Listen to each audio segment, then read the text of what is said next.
আপনি কি জানেন বর্ধমানের জীবন্ত কৃষ্ণকালী মায়ের কথা? এই মন্দিরের ভক্তির সাথে মা স্বয়ং কথা বলেন।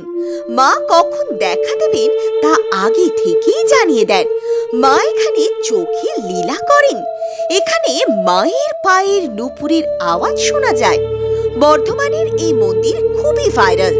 দেশ বিদেশের বিভিন্ন প্রান্তে আস্তে আস্তে এই মায়ের লীলা কাহিনী ছড়িয়ে পড়েছে।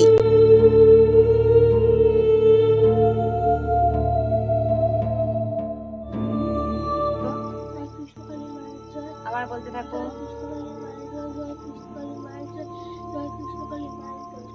এই মন্দিরে রয়েছে এক অলৌকিক ত্রিশূল, যেই ত্রিশূল ভক্তদের মাথায় ঠেকালে সব দুঃখ কষ্ট দূর হয়ে যায়। এই ধরনের মায়ের লীলা কাহিনী জানতে আমাদের চ্যানেলটি সাবস্ক্রাইব করুন ও পেজটি ফলো করুন।